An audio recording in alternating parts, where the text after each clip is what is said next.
High, আমি অঞ্জনা। আজকে আমি আবারও চলে এসেছি তোমাদের সঙ্গে কথা বলতে আমার মানসিক প্রবলেম নিয়ে। আমার মানসিক প্রবলেমে কি কি আর কি প্রবলেম ছিল, কি কি সিমটমগুলো ছিল, তো সেটা কিভাবে ঠিক হলো সবকিছুই আজকে তোমাদের কাছে বলবো। তো আমার প্রথমে ছিল আমার পেট নিয়ে সমস্যা। আমার পেটে মানে প্রচণ্ডভাবে জ্বালা করতো। তারপরে তো আমি ডক্টর দেখাই, ডক্টর দেখানোর পরে তারপরে সবকিছু নর্মালি আসে। তো ডক্টর বলে দেয় আমাকে কিছু হয়নি আমার পেটে। তারপরে আমার তবুও তো পেট জ্বালা করতো। তারপরে আমি আশেপাশে জিজ্ঞাসা করতাম যে তোমাদেরও এরকম হয় নাকি, পেট জ্বালা করে নাকি। তো সবাই বলতো যে না, এরকম আমার হয় না। তারপরে একদিন আমার একটা মাসি ছিল, সেই মাসিটার আর কি পেটে একবার আলসার হয়েছিল, তখন আর কি ইন্ডোস্কোপি করিয়েছিল। তো সেটা আমি শুনি। শোনার পরে তো আমিও ভাবি যে ওর হয়তো যেহেতু পেট জ্বালা করে, আলসার হয়েছিল, তো আমারও তো এরকম পেট জ্বালা করে, আর আমার তো ইন্ডোস্কোপি করানো হয় নাই। তখন আর কি মাথায় ওটাই চলে আসে যে আমিও তাহলে ইন্ডোস্কোপি করাবো, হয়তো আমার পেটে আলসারই হয়েছে। তারপরে আমার হাজবেন্ডকে এসে আমি বলি যে আমাকে ডক্টর দেখা, হয়তো আমার পেটে আলসার হয়েছে, আমাকে ইন্ডোস্কোপি করাতে হবে। তো এরকম বলেছি। তো আমার হাজবেন্ড আমাকে তখন নিয়ে যায় ডক্টরের কাছে। ডক্টরের কাছে যাওয়ার পরে তো আমাকে ইন্ডোস্কোপি করায়। তো তখন তো আমার অনেক কষ্ট হয়, মানে গলা দিয়ে পাইপ ঢুকানো, জানেই তো। যখন খাবার খাওয়ার সময় কিছু আটকে যায় তখনও কত কষ্ট হয়। আর মানে পাইপ ঢুকিয়ে মানে কি যে কষ্ট হয়েছে সেই মুহূর্তটা আমার। তারপরে ওই সবকিছু আর কি রিপোর্ট টিপোর্ট করানো হয়। করানোর পরে তো তখনও তো মানে সবকিছু নর্মাল আসে আর কি। তো আমার পেটে কিছুই ধরা পড়ে না। তারপরে একদিন আমি একটা মাসির বাড়িতে ঘুরতে যাই, আমার নিজের মাসি আর কি, ছোট মাসি। তো একদিন ছোট মাসি বলতে থাকে যে আমার পেট প্রচন্ড জ্বালা করছে। তো আমার মেশোকে বলছে যে ওষুধ নিয়ে আসো কিনে। তো আমি তখন মাসিকে জিজ্ঞাসা করলাম তোমারও কি পেট জ্বালা করে নাকি। তো মাসি বললো হ্যাঁ, করে তো, যখন গ্যাস ট্যাস আর কি বেশি হয়ে যায় তখন আমার পেট জ্বালা করে। তো এটা তো অনেকেরই করে। তো সেটাই আমি নিজেকে পজিটিভ দিলাম। তো মাসির যেহেতু পেট জ্বালা করতে পারে, তো মানে বেশি আর কি গ্যাস হয়ে গেলে, তো আমি তো মানসিক প্রবলেমে আছি, তো আমার জ্বালা করতেই পারে। তো মানসিক প্রবলেমে তো গ্যাস, অ্যাসিডিটি এগুলো তো বেশিই হয়। তো এটা তো তোমরা সবাই জানো। তো তখন আর কি এইভাবেই আর কি নিজেকে পজিটিভ দিলাম যে আরো মানুষের তো হয়, তো আমার হতেই পারে, এটা স্বাভাবিক ব্যাপার। তারপরে আরো তো প্রবলেম ছিলই। তারপরে হাত পা লাফাতো, মানে যেখানে সেখানে শরীরের সব জায়গায় আর কি লাফাতো। তারপরে চোখ লাফাতো। অনেকে আবার বলে যে চোখ লাফালে আর কি বিপদ হয়, মানে বিপদ হওয়ার আগে আর কি চোখ লাফাতে থাকে। তখন এটা নিয়েও আমি প্রচন্ড ভয় পেয়ে যেতাম যে আমারও তো চোখ লাফাচ্ছে, হয়তো আমার কিছু বিপদ আসে, তো হয়তো আমি মারা যাব। তো এরকমও মনে হতো। তারপরে ছিল আমার স্বপ্ন নিয়ে। আমার স্বপ্ন নিয়ে ভয় ছিল। আমি অনেক আজে বাজে স্বপ্ন দেখতাম। যারা যারা আর কি আমাদের নিজেদের লোক মারা গেছে তাদেরকে নিয়েও স্বপ্ন দেখতাম। তো প্রচন্ড ভয় লাগতো। তখন আমি ভাবতাম হয়তো আমি মারা যাব দেখে এগুলো আমি স্বপ্ন দেখছি। অনেকেই তো বলে যে মারা যাওয়ার আগে এগুলো স্বপ্ন দেখে আর কি, ওরা আর কি টানে। তো এটা একটা স্বাভাবিকই তো।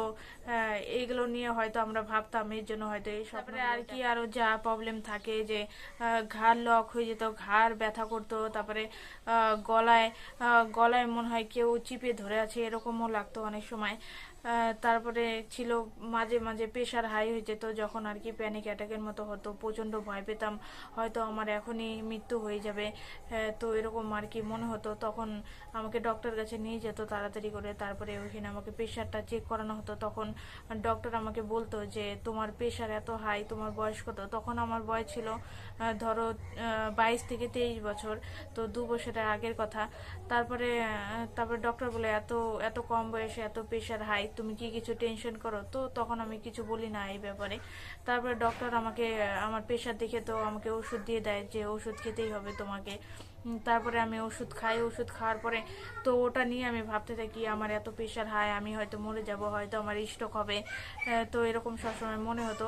তো সেদিন এগুলো ভাবতে ভাবতে মানে মনে হচ্ছে আমার আমার এখন প্রেশার হাই হয়ে গেছে। তো আমি হয়তো এখন আমার মৃত্যু। তো ওষুধ খাওয়ার পরে তো সারাদিন, তো তখন সারা রাত ওটাই ভাবতে থাকি আমার প্রেশার এত হাই হয়ে যায়, তো হয়তো আমি প্রেশারের জন্য এইভাবে স্ট্রোক করে মারা যাব।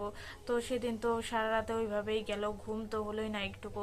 তারপরের দিন সকাল গেল, রাত হলো, সেই আবার একই ভয়, আমার হয়তো এখন প্রেশার হাই হয়ে গেছে। তো আমার অস্থির লাগছে, তো আমার দম বন্ধ হয়ে আসে, নিঃশ্বাস নিতে প্রবলেম হচ্ছে, হার্টবিটটা বেড়ে যাচ্ছে। তখন মনে হচ্ছে আমি এখন হয়তো মারা যাব, হয়তো আমার এখন মানে মৃত্যু হবেই। তারপরে একটা কানের মধ্যে একটা কেমন একটা আওয়াজ হয়, আওয়াজ হওয়ার পরে মনে হচ্ছে যে আমি সব কিছু একদম গুলিয়ে যাচ্ছে, স্বপ্নের মতো আর কি দেখছি। তারপরে আমি মানে নিজের শরীরটাকে ছেড়ে দিচ্ছি, তো এরকমটা আর কি মনে হচ্ছে। তারপরে আমার হাজবেন্ড বলে যে তোমার কি হয়েছে। আমার হাজবেন্ড যে আমার সঙ্গে যে কথা বলছে, তো ওই কথাগুলো আমি আস্তে আস্তে শুনতে পারছি যে কি হয়েছে তোমার। তারপরে আমি বলছি আমার একদমই ভালো লাগছে না, আমি হয়তো এক্ষুনি মারা যাব, তো আমার হয়তো আমার স্ট্রোক হবে, এখনই স্ট্রোক হবে। তো আমার হাজবেন্ড এই কথা শুনে তো প্রচণ্ড ভয় পেয়ে যায়। তারপরে আমার হাজবেন্ড আমার শাশুড়িকে ডেকে নিয়ে আসে, তারপরে বলে যে হসপিটালে ভর্তি করতে হবে। তারপরে আমাকে হসপিটালে নিয়ে যায়, আমাকে ওইখানে অ্যাডমিট করে। তো আমাকে মানে আমার হাজবেন্ডকে জিজ্ঞাসা করে যে কি হয়েছে।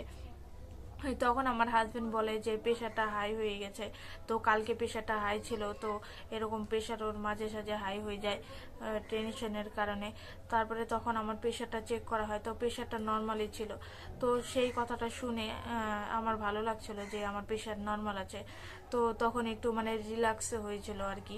তারপরে আমি ওই সময়টা আমি ঘুমিয়ে পড়ি, আমাকে বেডে নেওয়া হয়, বেডে স্যালাইন দেওয়া হয়।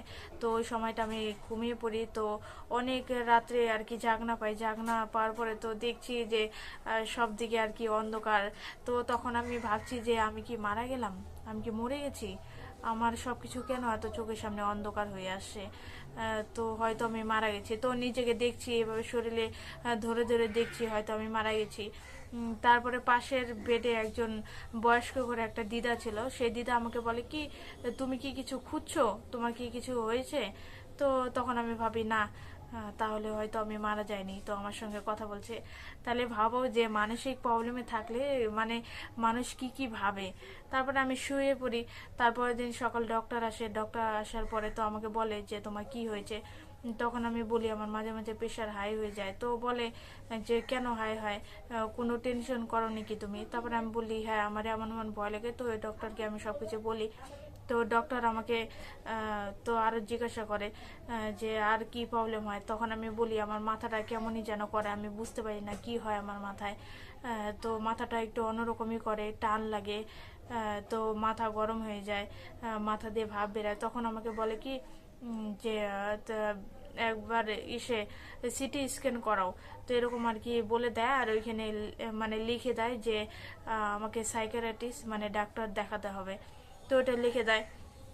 তারপর আমি আমাকে যে ওই কথাটা বলে যে তোমার এই সিটি স্ক্যান করাতে হবে, তখন আমি কি করি আমার হাজবেন্ডকে বলি হয়তো আমার মাথায় কিছু হয়েছে, ডক্টর আমাকে এই কথা বলেছে, তো আমাকে এখন আমার সিটি স্ক্যান করাতেই হবে, হয়তো আমার মাথায় কিছু হয়ে গেছে। তো আমার হাজবেন্ডকে আমি বলি।